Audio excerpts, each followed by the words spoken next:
پروردگار عالم ارشاد فرماتا ہے کہ ان الموت الذی تفرون، بے شک وہ موت ہی ہے، بتحقیق وہ موت ہی ہے، تفرون جس سے تم فرار کرتے ہو، جس سے تم بھاگتے ہو، یعنی موت سے انسان فرار کرتا ہے لیکن فرار کر نہیں پاتا۔ جتنا بھی ایک انسان موت سے دور بھاگنے کی کوشش کرے، ایک وقت مقرر ہے، ایک وقت معین ہے کہ اس وقت اور اس لمحے انسان کو اس موت کا ذائقہ چکھنا ہے۔ یقیناً یہ دنیا ایک عارضی دنیا ہے۔ اللہ کیوں کہہ رہا ہے کہ تم موت سے فرار کرتے ہو؟ کیونکہ ہمارا رہن سہن دیکھ کر۔ موت سے فراری یعنی کیا؟ موت سے فراری یعنی یہ کہ خواہشات کا زیادہ ہونا۔ موت سے فراری یعنی یہ کہ ہم جو اس دنیا میں رہ کر کبھی یاد تک نہیں کرتے، در حقیقت موت کو یاد کرنا ہی انسان کا اس دنیا میں پروردگار عالم کی رحمت کو قبول کرنا ہے، اور انسان موت کو یاد نہیں کرتا، موت سے فرار کرتا ہے۔ آگے اللہ کہتا ہے فَإِنَّهُ مُلَاقِيكُمْ، تم ملاقات کرو گے موت سے، یعنی فرار جتنا انسان کرنا چاہے، قرآن مجید میں ارشاد فرماتا ہے تم موت سے جتنا بھی فرار کرنا چاہو، جتنا بھی بھاگنا چاہو، فَإِنَّهُ مُلَاقِيكُمْ، تم موت کو پاؤ گے ایک نہ ایک دن۔ ایک نہ ایک دن جس چیز سے تم بھاگ رہے ہو اس کا سامنا کرو گے۔ معصوم سے پوچھا گیا مولا بتلائیے انسان موت سے کیوں گھبراتا ہے اور کیوں بھاگتا ہے، فرار کیوں کرتا ہے؟ معصوم نے فرمایا فرار انسان جو موت سے کرتے ہیں، مثال دی انہوں نے، فرمایا کہ تمہارے پاس اس دنیا میں دو مقام ہوں، دو گھر ہوں۔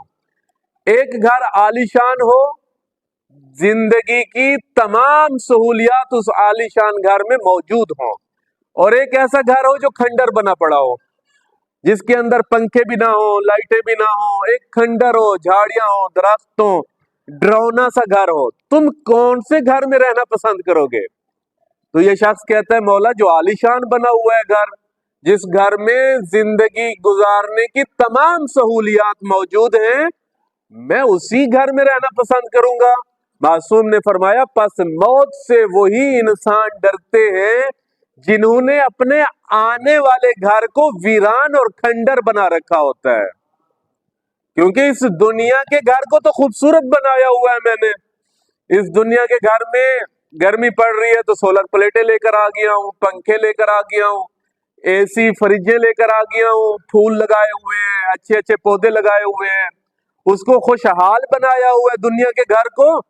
آخرت کا جو گھر ہے جس میں انسان نے تا روز قیامت رہنا ہے، قیامت تک جس گھر میں رہنا ہے، معصوم فرماتے ہیں جو شخص اس گھر کو ویران کر کے اس دنیا میں چل پھر رہا ہے، وہ اس دنیا میں تو خوش ہوتا ہے لیکن اس آنے والے گھر میں رہنے کے لیے انسان پریشان ہو جاتا ہے۔ اور اس آنے والے گھر جب انسان جائے گا تو یقیناً جب موت آئے گی انسان کو، تو انسان جب تک قیامت برپا نہیں ہوگی تب تک اسی کھنڈر اور ویران گھر میں رہے گا۔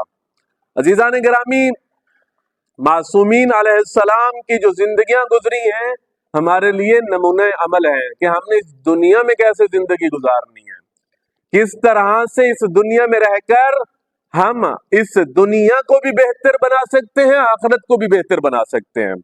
ہماری کوشش اس دنیا کو بہتر بنانے کی تو ہوتی ہے، ہر وقت ہم کوشش کرتے ہیں کہ اس دنیا میں زیادہ سے زیادہ کام کریں، بہت اچھا بنائیں اس دنیا کو۔ اس دنیا میں بہتری لانے کے لیے تو انسان اقدام کرتا ہے، لیکن آخرت کو بہتر بنانے کے لیے انسان کوئی اقدام نہیں کرتا۔ صلوات پڑھیں محمد و آل محمد کی بارگاہ میں۔ معصومین علیہ السلام کے اس دنیا کو بہتر بنانے کے ہزارہاں فرامین انسان کو ملتے ہیں۔ ایک آپ کو مولا امام سرکار ختمی مرتبت صلی اللہ علیہ وآلہ وسلم کا ارشاد سنا دوں کہ کیسی زندگی گزاروں تو میں کامیاب ہو سکتا ہوں، کس طرح سے کی زندگی سے میری یہ دنیا بھی کامیاب ہو جائے گی، آخرت بھی کامیاب ہو جائے گی۔ میں ہمیشہ اپنے آپ کو بہتر بنانے کے لیے مریض ہوتا ہوں تو ڈاکٹر کے پاس جاتا ہوں، پوچھتا ہوں کیسے بہتر ہو سکتا ہوں۔ لیکن قرآن مجید ایک ایسی کتاب اللہ نے بھیجی ہے کہ جس قرآن مجید کو پڑھ کے اس کے مطابق زندگی گزار کے میں زندگی کو بھی بہتر بنا سکتا ہوں، آخرت کو بھی بہتر بنا سکتا ہوں۔ لیکن لمحہ فکریہ یہی ہے کہ اس کتاب قرآن مجید کی تلاوت تک نہیں کرتا۔ سرکار ختمی مرتبت کا ارشاد ہے، اربع من کن فیہ نشر اللہ علیہ کنفعہ وادخلہ الجنہ۔ معصوم فرماتے ہیں کہ 4 چیزیں ہیں، اگر ان 4 چیزوں کو اچھے سے آپ پکڑ لو تو تمہاری یہ دنیا بھی کامیاب ہو جائے گی، آخرت بھی کامیاب ہو جائے گی۔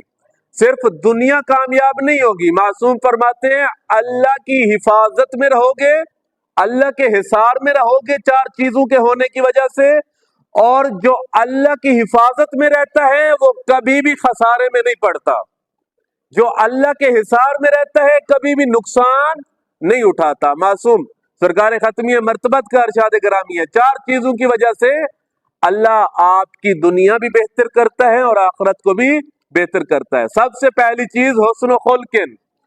معصوم فرماتے ہیں کہ اپنا اخلاق انسان بہتر بنا لے۔ حسن خلق کس کو کہا جاتا ہے؟ حسن خلق کسی چیز کا نام ہی ہے۔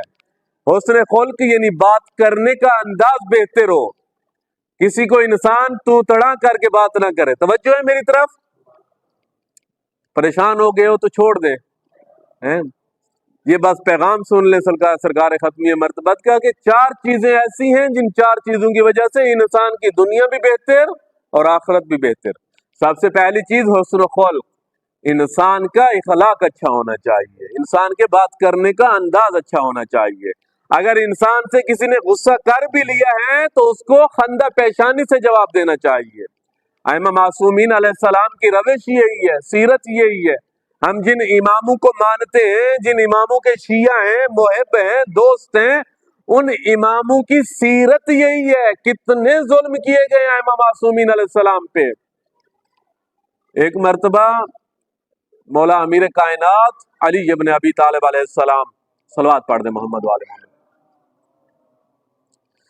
جناب میثم تمار کے جو کھجوریں بیچا کرتے تھے، کھجوروں کا ان کا ایک دکان سی تھی چھوٹی سی، کہ لکڑیوں کی جو کھجور کی پتے ہوتے ہیں اس سے وہ دکان بنائی ہوئی تھی، اندر وہ کھجوریں رکھ کے بیچا کرتے تھے۔ میثم تمار مولا امیر کے بہت جو ہے برگزیدہ صحابیوں میں سے ہیں۔ میثم تمار کھجوریں بیچ رہے تھے، مولا امیر کائنات آئے، گرم دن ہے، دھوپ سر پہ ہے، تو مولا امیر فرماتے ہیں اے میثم ایسا کرو کہ آپ جاؤ گھر میں آرام کرو، آج تمہاری کھجوریں میں بیچوں گا۔ یعنی مولا امیر کائنات اپنے اصحاب کے بارے میں کس طرح نرم گوشہ رکھتے تھے۔ فرماتے ہیں کہ گرم دن ہے، دھوپ پڑ رہی ہے، اتنی گرمی ہے، صبح سے تم اپنی دکان پہ بیٹھے ہو، تم یہ گرم دن گھر میں جا کے آرام کرو، تمہاری کھجوریں میں علی بیچوں گا۔ اب میثم پریشان ہو گئے، مولا آپ کھجوریں بیچیں گے، اس دکان پہ بیٹھیں گے، یوں سمجھ لیجئے کہ اس پھٹے پہ بیٹھ کے کھجوریں بیچیں گے۔ تو مولا نے فرمایا میثم کیوں، میں نہیں بیچ سکتا، میں بھی تمہاری ہی طرح انسان ہوں، آپ جائیے جا کے آرام کیجئے۔ جناب میثم منع کرتے رہے، مولا گرم دن ہے، آپ جائیں، آپ کام کر کے آ رہے ہیں، تھکے ہوئے ہیں، مزید کام کرنا چاہتے ہیں، جائیں گھر میں سکون کریں، استراحت کریں، میں کھجوریں بیچوں گا۔ تو علی فرماتے ہیں نہیں میثم تم میری بات نہیں مانو گے، جاؤ تم آرام کرو، میں کھجوریں بیچتا ہوں۔ اب ایک شخص تھا کہ جو جناب میثم چلے گئے اپنے گھر آرام کر، کیونکہ امام کا حکم تھا، امام نے کہا کہ تم جاؤ، تو میثم اپنے گھر میں آرام کرنے گئے۔ تو ایک شخص تھا کہ جو شراب کے نشے میں دھت تھا اور میثم سے کھجوریں خرید کے گیا تھا۔ اب واپس آیا، دیکھا دکان پہ میثم نہیں بیٹھا ہوا، مولا امیر کائنات بیٹھے ہوئے ہیں۔ تو اب یہ شخص آ کے مولا امیر کائنات سے بدتمیزی کرنے لگا، کیونکہ شراب پی ہوئی تھی، اس نے غصہ کرنے لگا، کیسی کھجوریں دے دی تم نے، کھجوریں خراب تھی، صحیح نہیں تھی، گھر والوں کو پسند نہیں آئی، مہنگی تھی، جیسے ہوتی ہے۔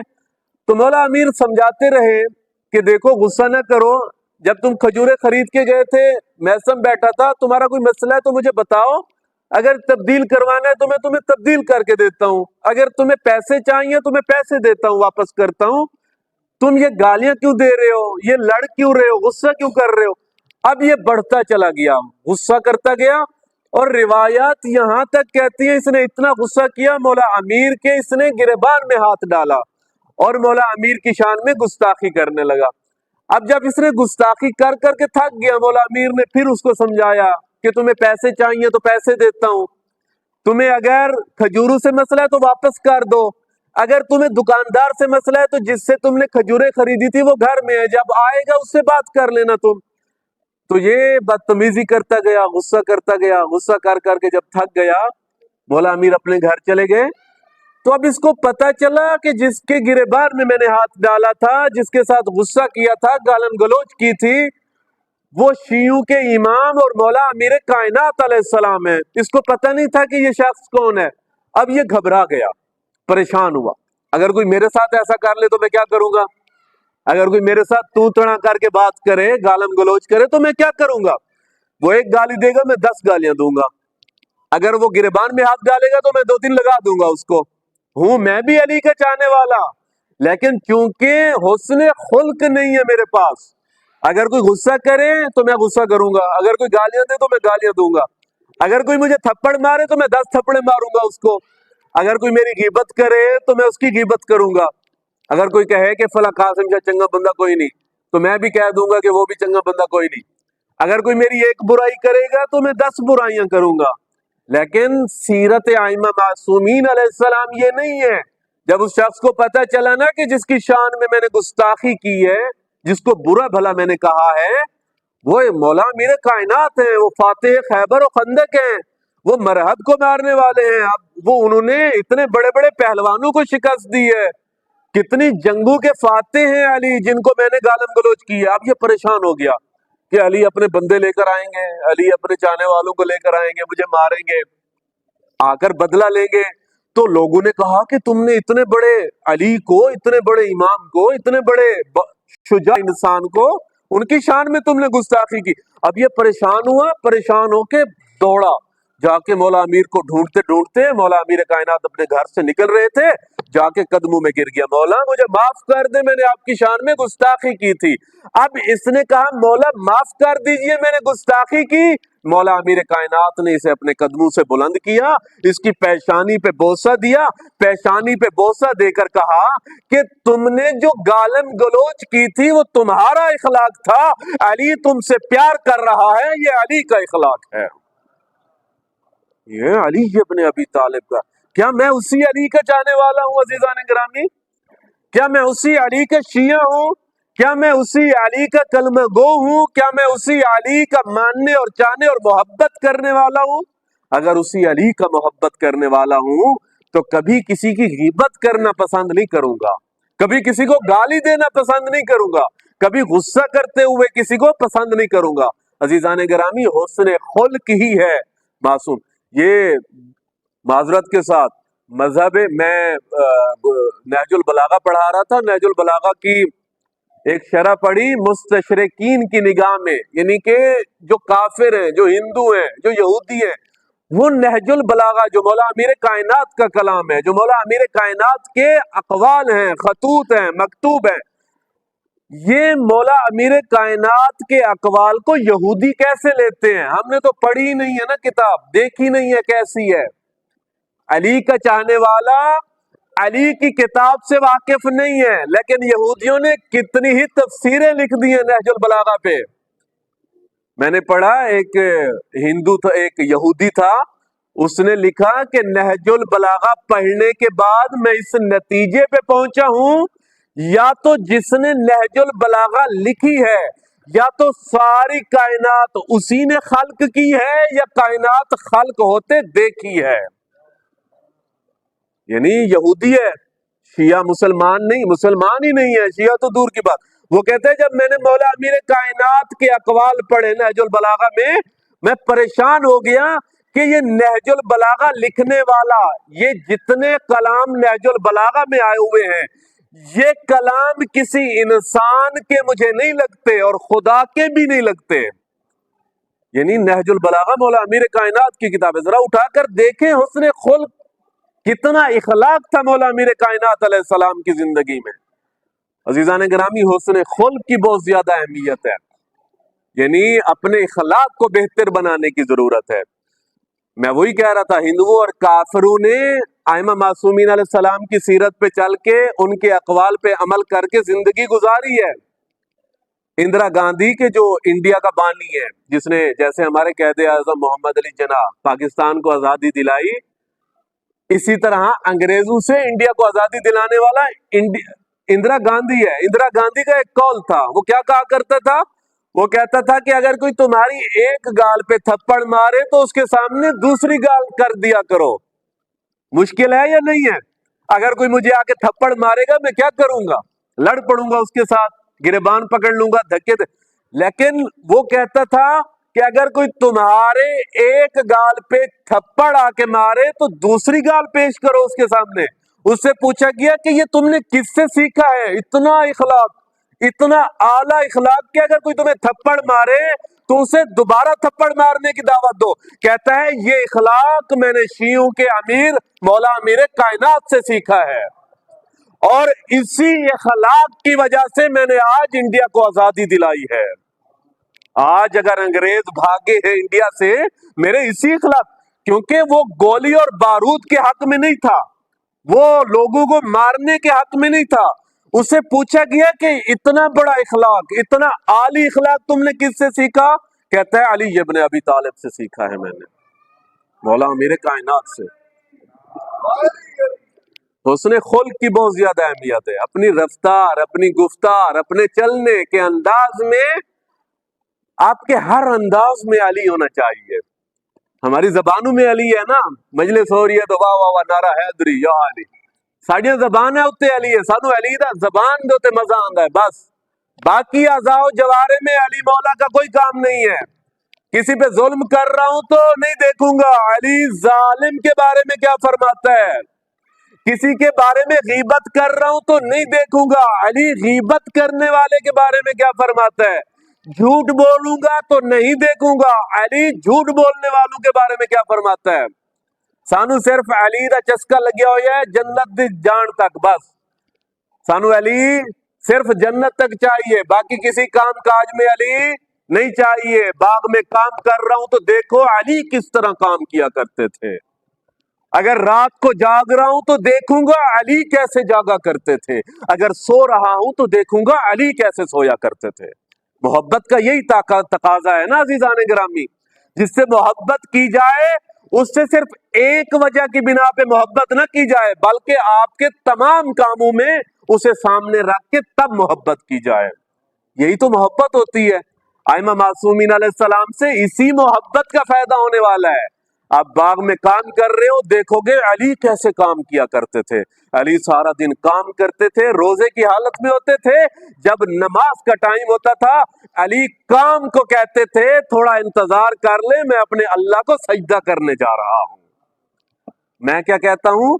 میں اللہ کو کہتا ہوں تو انتظار کر، میں تو کام کر رہا ہوں، میں اللہ کو کہتا ہوں۔ عزیزان گرامی، ائمہ معصومین علیہ السلام کی جو زندگی ہے وہ اسی چیز کا درس دیتی ہے۔ اگر کہیں ظالم پہ ظلم، کوئی ظالم مظلوم پہ ظلم کر رہا ہے تو میں مولا امیر علیہ السلام کے فرامین و اقوال پڑھوں گا کہ ظالم کے بارے میں مولا امیر نے کیا فرمایا تھا۔ بس عزیزان گرامی، حسن خلق پہلی وجہ ہے کہ جس کی وجہ سے انسان اس دنیا میں بھی کامیاب ہوتا ہے اور آخرت میں بھی کامیاب ہوتا ہے۔ دوسرے نمبر پر معصوم فرماتے ہیں، سرکار ختمی مرتبت کا ارشاد گرامی ہے، یعیش بہی فی الناس ورفق بالمکروب۔ سب سے پہلی چیز کہ جو انسان کو جنت میں جانے کا باعث بنتی ہے وہ ہے حسن خلق۔ دوسری چیز یہ ہے یعیش بہی فی الناس، اگر کوئی مصیبت زدہ انسان آپ کے پاس چل کے آ جائے تو اس کی مصیبت حل کر دیا کرو۔ اگر کوئی شخص آتا ہے، کوئی آ کر کہتا ہے میں مقروض ہوں، تو اگر حسب توفیق ہو سکتا ہے تو اس کی دلجوئی کر دیا کرو، اس کا قرضہ چکتانے میں کوئی مدد کر دیا کرو، یہ انسان بھی کامیاب ہوتا ہے۔ مصیبت زدہ انسان کی مصیبت کو دور کرنا۔ اگر کوئی شخص کسی مصیبت، یقیناً مولا امیر کائنات علیہ السلام، مولا امیر کائنات یتیموں کو اپنی کمر پہ کھانا رکھ رکھ کے رات کو گھروں تک پہنچایا کرتے تھے، اور یتیموں کو پتہ تک نہیں چلتا تھا کہ ہمارے گھروں میں کھانا پہنچانے والا تھا کون دے کر جاتا تھا۔